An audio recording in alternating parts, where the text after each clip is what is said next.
قلبي الكلوم وبين جوانحي تحيا الهموم تراني في الورى أمشي كئيبا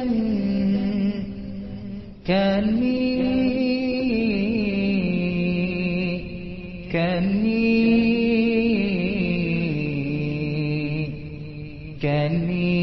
من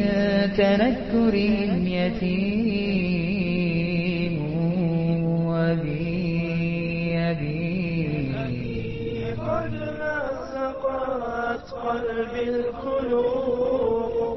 وبين جوانحي تحيا الهموم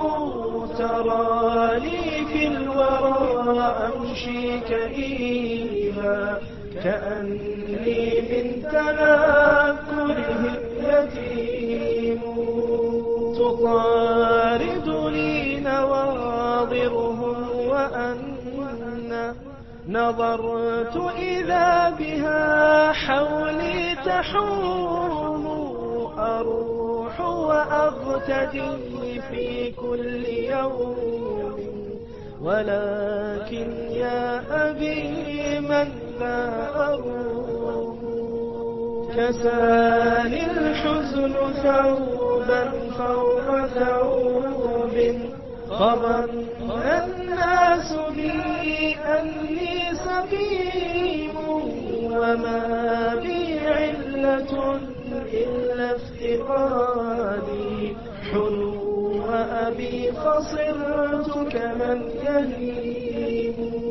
تفيض الذكريات على فؤادي فمنها ترتوي عين سجوم فأذكركم أبي في كل صبح وأذكركم إذا بدت النجوم لقد طال الغياب أبي فقلبي أحاط بنوره ليل بهيم يمر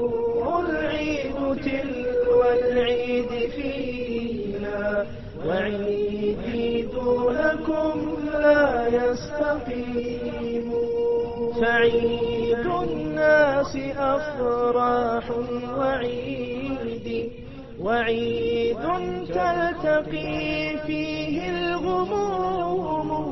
أراء من رؤوفة في اكتئاب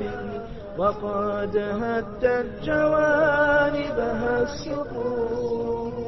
أيا أماه إني لست أدري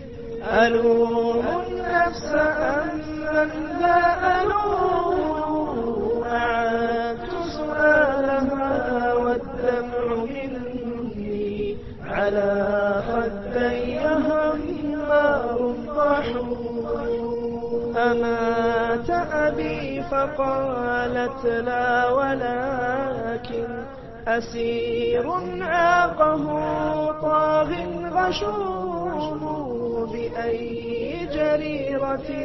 أسروا قولي أكون أبي يصلي أو يصوم ألم يك داعيا للحق جهورا وقد آذاه في ذاك الخصوم ألم يك سالكا نهجا سويا ينير طريقه نور عميم أليس أبي أبا ذلا فماذا جنى حتى يكبله اللئيم ألم يك يطعم المسكين دوما ويطرب حين يلقاه العديم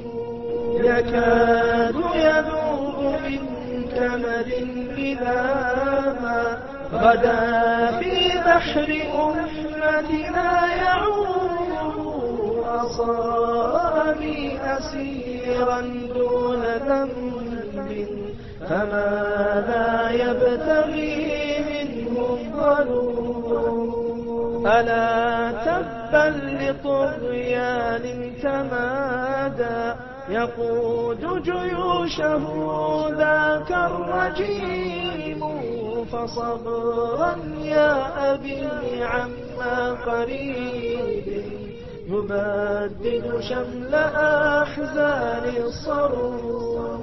فقد ولى زمان النوم عنا ولا يخزي أعالي النوم، فإن المجد لا يبنيه قوم رضوا عيشا يحيق به النعيم. ويا أماه صبرا إن يوما قريبا يحكم الشرع الحكيم. ويا أماه صبرا إن يوما قريبا يحكم الشرع الحكيم.